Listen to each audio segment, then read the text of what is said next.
السلام علیکم ورحمۃ اللہ وبرکاتہ۔ حضرات، آپ دیکھ رہے ہیں المدرۃ العمریہ یوٹیوب چینل پہ سب سے پہلا اردو کورس جو کہ الکبائر گناہوں کے اوپر لکھی گئی نظم کا شرح ہے۔ اس کی تصریح شیخ ظفر الحسن مدنی فرمائیں گے۔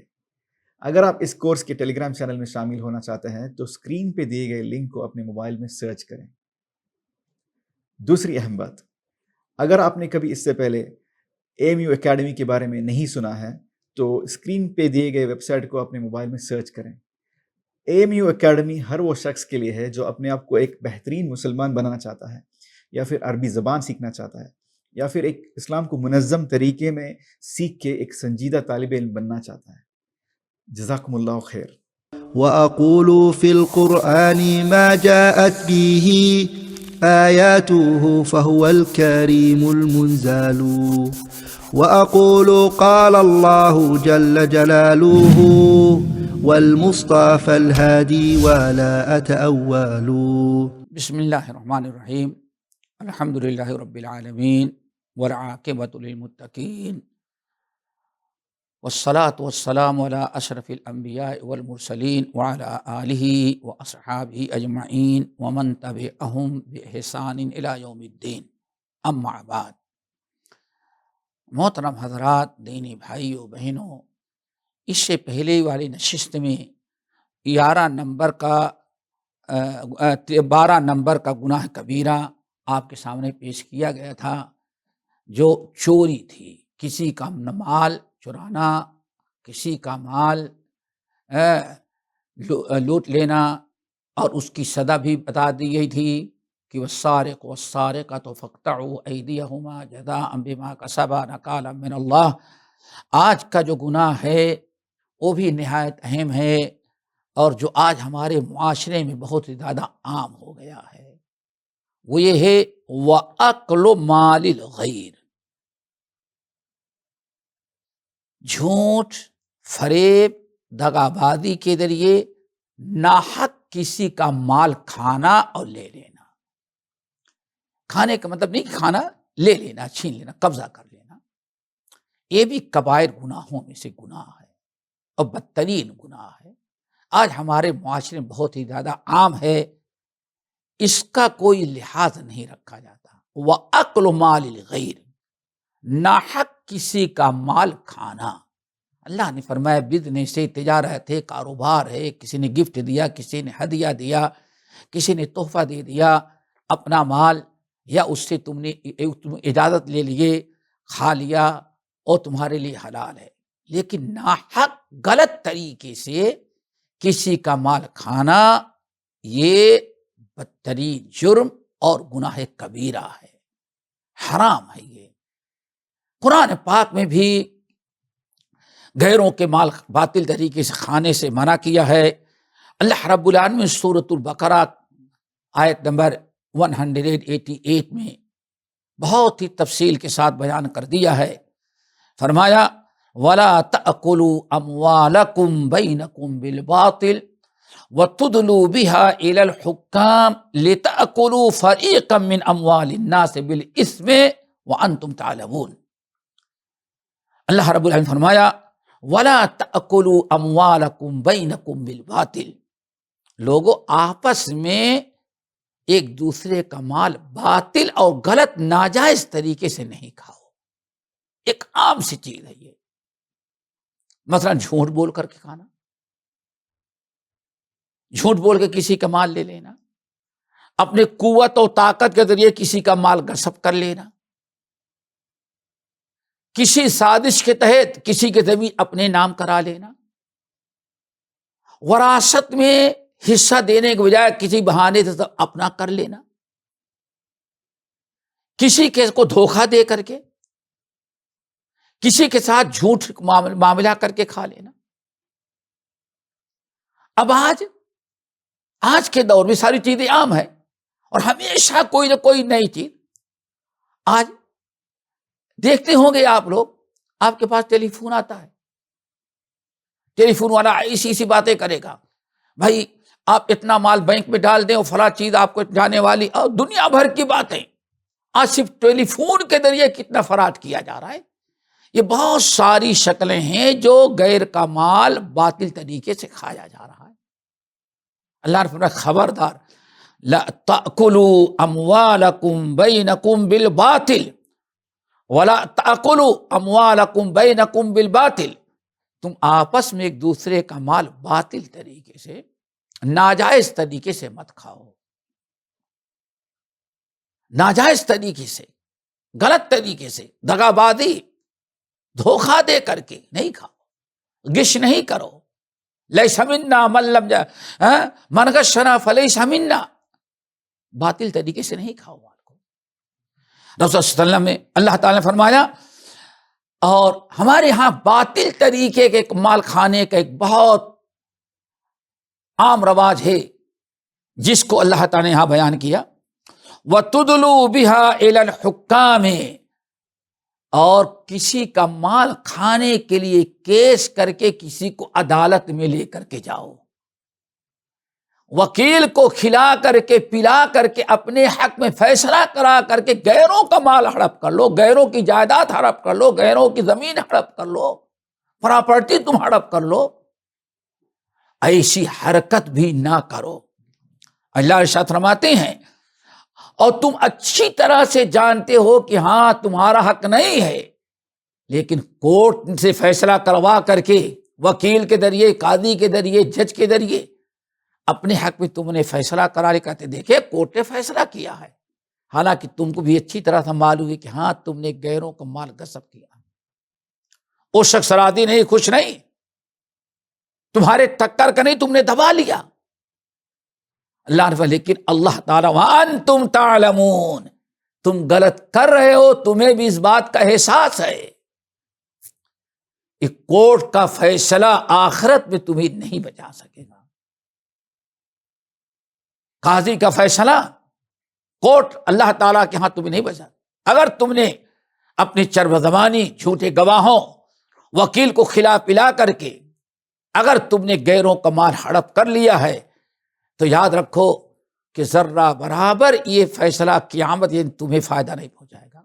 اللہ کے ہاں ایک عدالت ہے، ایک عدالت دنیا ہے جہاں رشوت چلتی ہے، جہاں پیسہ کام آتا ہے، جہاں پاور و شفاعت کام آتی ہے، اور اصلی عدالت آخرت میں قیامت کے دن اللہ تعالیٰ کے سامنے ہوگی، وہاں کسی کے کچھ نہیں چلے گی۔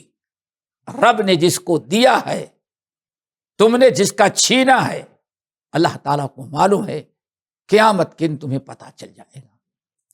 اسی طرح اللہ نے ارشاد فرمایا، انما السبیل علی الذین یظلمون الناس ویبغون فی الارض بغیر الحق اولئک لهم عذاب الیم۔ ہر اعتبار سے ہمیں چاہیے کہ غیروں کا مال نہ کھائیں۔ نبی صلی اللہ علیہ وسلم نے ارشاد فرمایا حجۃ الوداع کے موقع پر، اے لوگو، ان دماءکم واموالکم وأعراضکم علیکم حرام کحرمت یومکم ھذا وفی شہرکم ھذا وفی بلدکم ھذا او کما قال علیہ الصلوۃ والسلام۔ آپ نے حجۃ الوداع میں اعلان کیا، اے لوگو، آج اس مکہ شہر میں حرمت والے ذی الحجہ کے مہینے میں اور حرمت والے مقام پر یاد رکھنا، جیسے ایک دوسرے کا ناجائز طریقے سے مال کھانا، بے عزتی کرنا اور کسی کا غصب کرنا حرام ہے، خون حرام ہے، ایسے ہی دنیا میں کہیں بھی رہو گے، کسی بھی حالت میں رہو گے، کسی کا بھی مال، خون غلط طریقے سے کرنا، غلط طریقے سے کسی کا مال استعمال کرنا، وہاں بھی حرام ہی ہوگا، اور یہ ظلم ہے۔ اتقوا الظلم فإن الظلم ظلمات یوم القیامہ، اللہ صلی اللہ علیہ وسلم نے فرمایا اپنے آپ کو ظلم سے بچاؤ، یہ ظلم قیامت کے دن تاریکی ہوگا۔ اسی لیے نبی علیہ السلام نے ارشاد فرمایا، من اقتطع حق امرئ مسلم بیمینہ فقد اوجب اللہ له النار وحرم علیہ الجنہ۔ اللہ اکبر۔ نبی صلی اللہ علیہ وسلم نے ارشاد فرمایا، جس نے کسی مسلمان کا مال ناجائز طریقے سے غصب کیا، ناجائز طریقے سے کھا لیا، غلط فیصلہ کروا لیا، اللہ نے ارشاد فرمایا اور جھوٹی قسمیں کھا کر کے یا جھوٹی قسمیں کھا کر کے کسی کا مال ہڑپ کر لیا، اللہ تعالیٰ اللہ رسول فرماتے ہیں فقد اوجب اللہ لہ النار، اللہ نے جیسے اس نے جھوٹی قسم کھا کے فرات کے ذریعے کسی کا مال اپنا لیا، قبضہ کر لیا، اسی وقت اللہ رب العالمین نے جہنم کے جنت اس کے اوپر حرام کر دیا، جنت اس کے اوپر حرام کر دیا اور جہنم اس کے اوپر واجب کر دیا۔ ایک صحابی تھے، وہ ڈر گئے، یا رسول اللہ ناحق کسی کا مال لے لینا، ناحق کسی کے مال کو کھا لینا، جھوٹی قسم کھا کے کسی کا مال ہڑپ کر لینا، کسی کا حق لینا اتنا بڑا جرم ہے کہ اللہ تعالیٰ اس پر جہنم واجب کر دیں گے اور جنت حرام کر دیں گے، اتنا بڑا جرم ہے۔ اتنی نیکیاں اس کے پاس، اتنی روزے نماز حج زکات، لیکن اس نے صرف کسی کا مال ہڑپ کر لیا جھوٹی قسم کھا کر کے یا اپنے پاور کے بنا پر کسی کا حق چھین لیا، تو کیا اتنا اللہ ناراض ہو جائے گا کہ اس کے اوپر جہنم واجب کر دیا اور جنت حرام قرار دے دیا؟ ہونا تو یہ چاہیے تھا اللہ جنت واجب کرتا، جہنم حرام کرتا، لیکن اس بدبخت پر اللہ نے جنت کو حرام قرار دے دیا اور جہنم کو واجب کر دیا۔ کیا اتنا بڑا جرم ہے؟ اللہ صلی اللہ علیہ وسلم فرمایا اتنا بڑا جرم ہے۔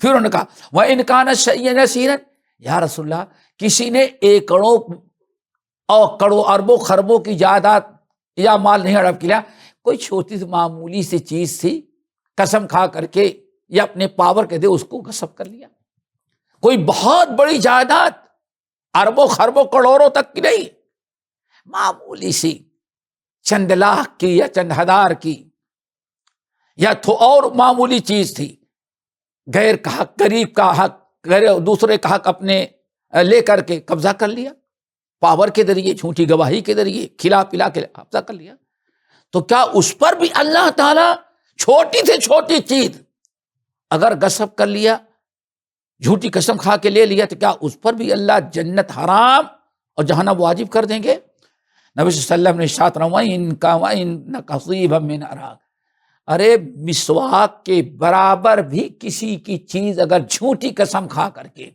قبضہ کر لیا تو اس کے اوپر جب اس پر بھی اللہ نے جہنم کو واجب کیا اور جنت کو حرام قرار دے دیا۔ آج ہم کتنے ہمارے معاشرے میں کس قدر لوگوں کا مال ہڑپ کر لیا جا رہا ہے اور لوگوں کی چیزیں غصب کی جاتی، ہمارے ہاں بس جس کی لاٹھی اس کی بھینس، کھلا پلا کر کے غیروں کو مال غصب کر لیا، کہتے کورٹ سے میں نے فیصلہ کروا لے، کورٹ نے ہمارے حق میں فیصلہ کیا ہے۔ تو اللہ کے ارشاد فرماتے میرے پاس آ کر کے اگر کوئی زبان کا تیز ہے، بڑا طرار ہے، جھوٹی گواہی دے کر کے اگر ہم کو بھی ہم سے بھی اپنا فیصلہ اپنے حق میں کروایا، اس نے اپنے چرم زبانی کے بنا پر دلائل اس نے پیش کر دیا، ہم نے اس کے حق میں فیصلہ کر دیا، حالانکہ اس کا ہے نہیں، وہ جھوٹ سے اور فراڈ سے فیصلہ کروا رہا ہے، تو اللہ نے فرمایا میرے فیصلے سے بھی وہ چیز اس کے لیے حلال نہیں ہوگی، اس کے لیے حلال نہیں ہو۔ ہم اس کو اس کے حق میں فیصلہ کر کے وہ چیز حلال نہیں کہ جائیداد پراپرٹی نہیں دے رہے، بلکہ میں اس کو جہنم کی آگ کا ٹکڑا تقسیم کر کے دے رہا ہوں۔ جب نبی کا فیصلہ کوئی اپنے حق میں جھوٹا کروا لے تو وہ چیز بھی اللہ حلال نہیں ہو سکتی، حالانکہ نبی عدالت سے فیصلہ ہوا ہے۔ اللہ نے فرمایا میرے فیصلہ کرنے سے حلال نہیں ہوگی، تو آج ہمارے یہاں کے جھوٹے بے دین ظالم رشوت خور کو قاضی اور جج کے فیصلے سے یہ چیز کہاں حلال ہو جائے گی؟ یہ چھوٹی عدالت ہے، یہ کیس ہی ختم نہیں ہو گیا ہے، زندگی میں کیس ختم ہوا ہے، اللہ کے ہاں وہ کیس ریکارڈ ہے، وہاں فیصلہ قیامت کے دن ہوگا۔ اس لیے غیروں کا مال کھانے اور غیروں کا مال غصب کرنے سے ہمیں چاہیے کہ بچیں اور ہر اعتبار سے اپنے آپ کو اس سے دور رکھیں اور اپنے اہب و احباب کو بچائیں، کسی کا مال غصب نہ کرے، کسی کی جھوٹی گواہی، جھوٹے پر رشوت دے کر کے، کھلا پلا کر کے کسی کا حق اپنے آپ نہ دبائیں۔ یہاں آپ فیصلہ کرا لیں گے لیکن قیامت کے دن دینا پڑے گا۔ اور پھر وعید اللہ کے رسول نے کیا سنائی؟ وجبت لہ النار وحرم علیہ الجنہ، اللہ نے جنت اس کے اوپر حرام کر دیا اور جہنم اس کے اوپر واجب کر دی۔ امام کتاب کے مصنف رحمت اللہ علیہ اب 14 اور 15 17 14 15 16 17 یہ 4 گناہ کبیرہ ہیں۔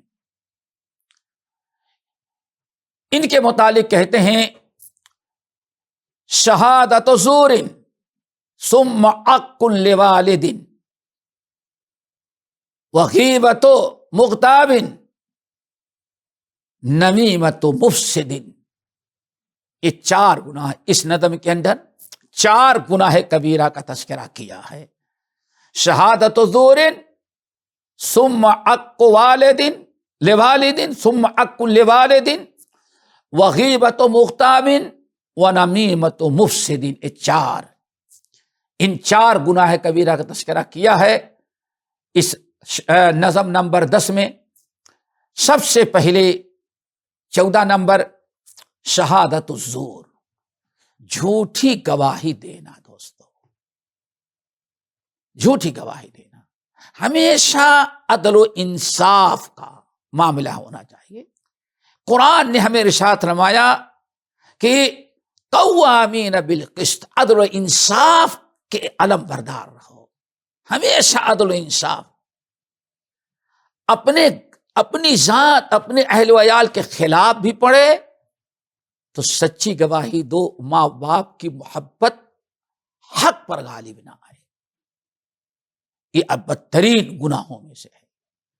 اس سلسلے میں بڑی قرآن پاک کی آیات ہیں، وَاجْتَنِبُوا قَوْلَ الزُّورِ، اللہ نے فرمایا وَاجْتَنِبُوا قَوْلَ الزُّورِ، لوگ اپنے آپ کو جھوٹی گواہی سے بچاؤ، کبھی جھوٹی گواہی نہ دو۔ وَاجْتَنِبُوا قَوْلَ الزُّورِ، اور اپنے آپ کو ایک تو بت پرستی سے بچاؤ، اللہ نے فرمایا اپنے آپ کو بت پرستی سے بچاؤ، وَقَوْلُ الزُّورِ، اور وَاجْتَنِبُوا قَوْلَ الزُّورِ، اپنے آپ کو جھوٹی گواہی سے بچاؤ۔ اللہ حکم دے رہے ہیں جھوٹی گواہی سے بچاؤ۔ ایک موقع پر اللہ تعالیٰ نے سورۃ فرقان کی آیت وَالَّذِينَ لَا يَشْهَدُونَ الزُّورَ، میرے محبوب بندے ہوں جو کبھی جھوٹی گواہی نہیں دیتے۔ ایک موقع پر حدیث کے اندر آتا ہے،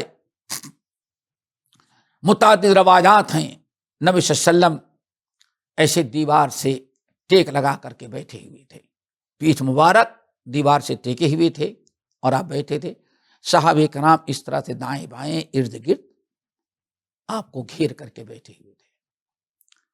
آپ نے فرمایا الا اخبرکم باکبر الکبائر، الا اخبرکم باکبر الکبائر، لوگوں کیا میں تمہیں اکبر الکبائر، کبائر گناہوں میں بھی سب سے بڑے جو ہیں کیا وہ نہ بتاؤں؟ سب سے بڑے یعنی اکبر الکبائر، کبائر گناہوں میں بھی جو بڑے بڑے گناہ ہیں کیا تم لوگوں کو نہ بتاؤں؟ صحابہ کرام نے کہا بلا یا رسول اللہ، آپ ضرور بتائیے، سب سے بڑے بڑے گناہ اکبر الکبائر کیا ہیں بتائیں۔ نبی صلی اللہ علیہ وسلم نے ارشاد فرمایا اکبر الکبائر الشرک باللہ، الشرک باللہ، اللہ تعالی کے ساتھ شریک کرنا، شرک سب سے بڑا گناہ ہے۔ نمبر 2 وعقوق الوالدین، والدین کی نافرمانی کرنا۔ شرک کے بعد اس حدیث میں سب سے بڑا گناہ کبائر میں نبی صلی اللہ علیہ وسلم نے عقوق الوالدین، ماں باپ کی نافرمانی کرنا دیا، قرار دیا۔ نمبر 3 وقتل النفس، ناحق کسی کو قتل کرنا، ناحق۔ اس سے پہلے بات گزر چکی ہے، کسی مسلمان کا قتل 3 گناہوں سے جائز ہے، ورنہ کتنا بڑا بھی گناہ کرے اس کو قتل نہیں کیا جائے گا۔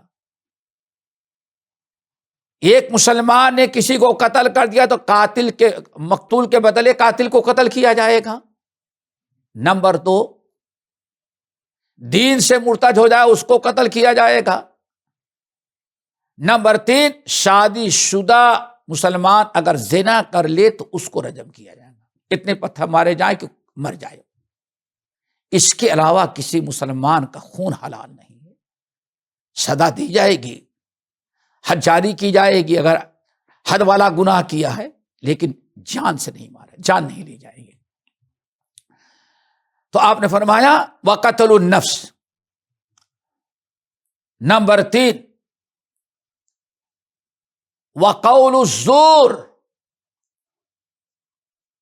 وقول الزور، جھوٹی بات کرنا، جھوٹی بات کرنا۔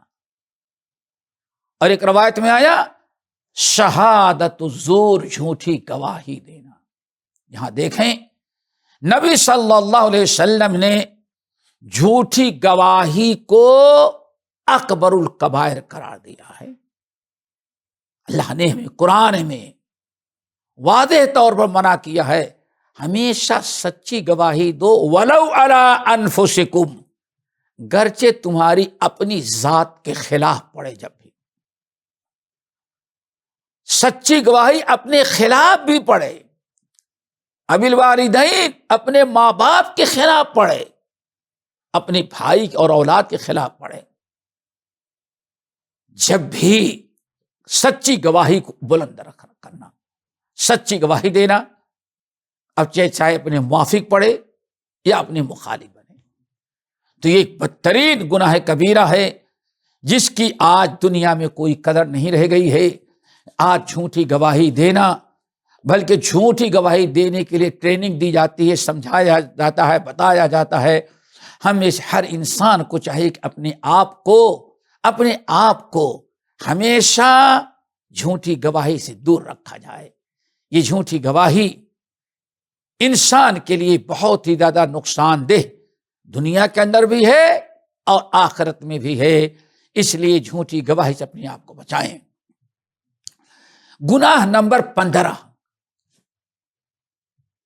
اس نظم میں جو 4 گناہ بیان کیے گئے تھے، 14، 15، 16، 17، اس میں 15 نمبر کا گناہ جو ہے وہ ایک عام گناہ ہے کبائر میں سے، جو ہمیشہ سنتے رہتے ہیں، وہ عقوق الوالدین، ماں باپ کی نافرمانی کرنا، ماں باپ کا دل دکھانا، ایک کبائر میں سے ہے۔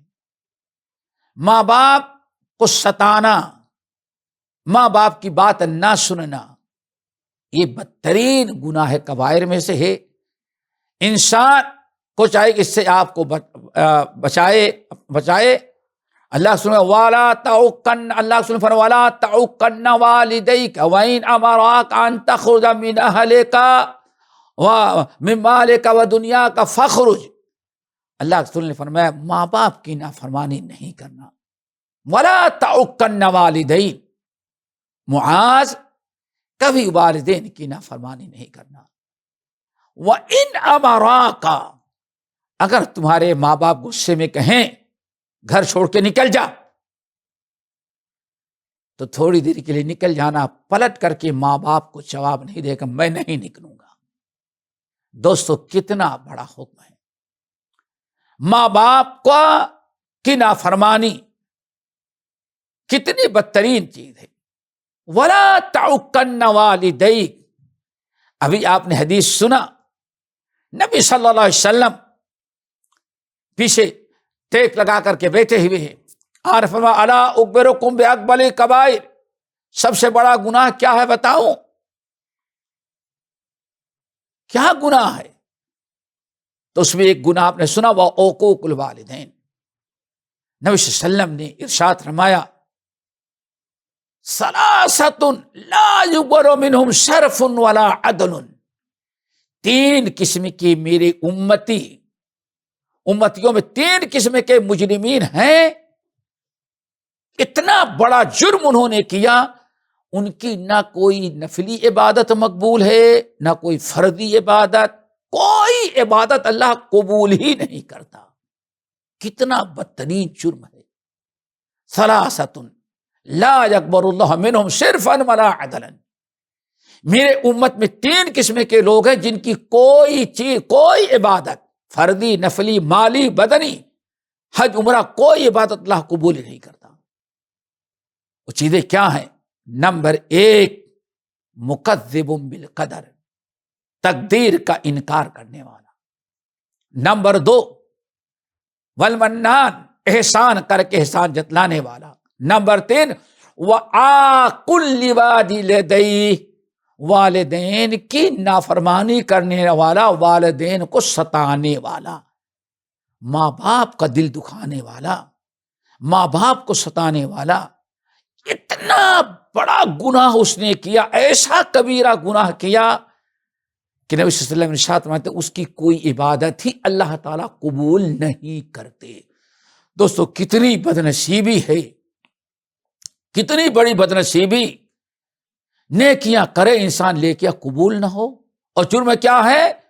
وضو مکمل، عبادت مکمل، اللہ تعالیٰ کی رضا مقصود، سب کچھ ہے، لیکن جب بھی اللہ نے رد کر دیا، کیوں؟ سب کچھ تو نے کیا میرے لیے لیکن اپنے ماں باپ کو تو نے راضی نہیں کیا۔ تو جائز چیزوں تک ماں باپ کی اطاعت و فرما برداری کرنا، ان کی باتیں سننا اور ان کے فرما برداری وفاداری کرنا، یہ ہمارے واجبات میں سے ہے۔ وَقَضَىٰ رَبُّكَ أَلَّا تَعْبُدُوا إِلَّا إِيَّاهُ وَبِالْوَالِدَيْنِ إِحْسَانًا، رب نے حکم دیا ہے کہ میرے علاوہ کسی کی عبادت نہیں کرنا، اور میرے رب نے حکم دیا ہے کہ اپنے والدین کے ساتھ احسان کرنا۔ تو انسان والدین کا دل دکھائے تو اتنا بڑا، بہت بڑا کبیرہ کیا۔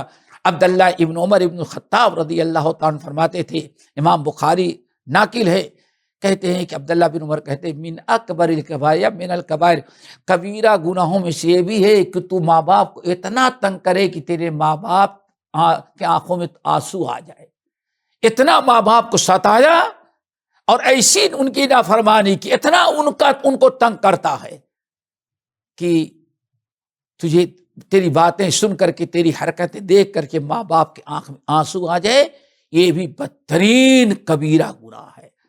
اتنا بڑا مجرم کون ہو سکتا ہے کہ ماں باپ کو اتنا تنگ کرے کہ ماں باپ کی آنکھوں میں آنسو آ جائے کہ اللہ ایسی اولاد تو نے دیا جو میری بات نہیں سنتی۔